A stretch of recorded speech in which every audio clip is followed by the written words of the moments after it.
முண்டா கிளர்ச்சின்னு சொல்லணும்.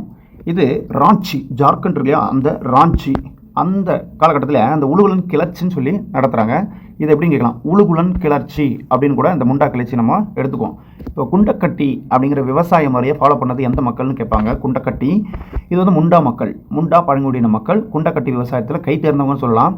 இந்த குண்டக்கட்டி விவசாயம் எப்படின்னா, ஒரு 20 பேர் ஒன்றா கூட்டாக சேர்ந்து அந்த விவசாய நிலத்தை வச்சுருக்காங்கன்னு வச்சுக்கோங்களேன்.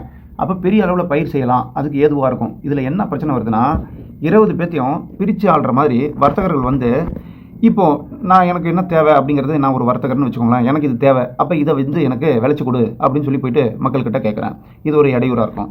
அப்புறம் ஒரு சில மக்கள் வந்து வட்டிக்கு பணம் கொடுக்குறவங்கள்ட்ட வட்டி வாங்கியிருப்பாங்க.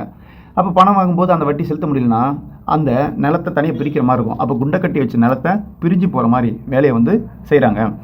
இதன் காரணமாக தோட்டங்களில் வேலை செய்யும் முண்டா இன மக்கள் கொத்தடிமைகளாக வலுக்கட்டாயமாக பணியில் அமர்த்துற அளவுக்கு மாறிட்டாங்க, செதஞ்சு போயிட்டாங்கன்னு சொல்லி தான் சொல்கிறாங்க.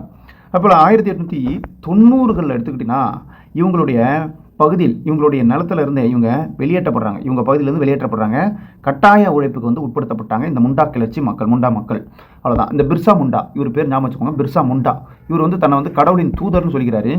அதே போல் இவர் பிர்சா வந்து குறி சொல்வதனால அந்த முண்டா இன மக்களினுடைய பிரச்சனைகளை வந்து தீர்வு காணப்போவதாகவும் சொல்லிகிட்டு இருக்கிறார். பிர்சா முண்டாங்கிறவர் சொல்லிகிட்டு இருக்கிறார்.